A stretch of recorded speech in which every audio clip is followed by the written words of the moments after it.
ინფრასტრუქტურის მინისტრი რევაზ სოხაძე რიკოთის მაგისტრალური გზის ჩუმათელე-თიხევის მონაკვეთზე მიმდინარე სამუშაოებს გაეცნო, როგორც მინისტრმა განაცხადა, არსებობს გარკვეული შენიშვნები კონტრაქტორთან ხარისხთან დაკავშირებით, რასაც ის აუცილებლად გამოასწორებს. ამასთან რიკოთის მთელ მონაკვეთზე მიმდინარეობს ხარვეზების აღმოფხრის სამუშაოები. მისი თქმით, 4 კილომეტრიან მონაკვეთზე 2 ზოლის მშენებლობა აქტიურად მიმდინარეობს და სამუშაოები წლის ბოლომდე დასრულდება. აქტიურად მიმდინარეობს 4 კილომეტრიანი ზოლის მშენებლობა, რომელიც წლის ბოლოს დასრულდება.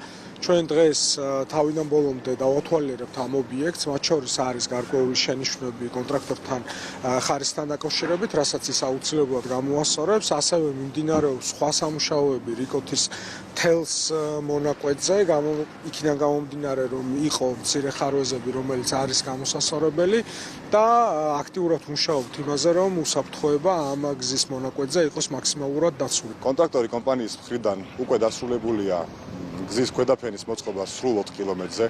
აქედან 2 კილომეტრზე უკვე მოწყობილი არის ასფალტის ქვედასაფარი, ხოლო დარჩენილ 2 კილომეტრზე მიმდინარეობს სამუშაოები. მიმდინარე მონაკვეთის დასრულების შედეგად მოხდება რიკოთის მონაკვეთის სრულიად გასამხრივება, რაც საგრძნობლივ გაზრდის მოძრაობის უსაფრთხოებას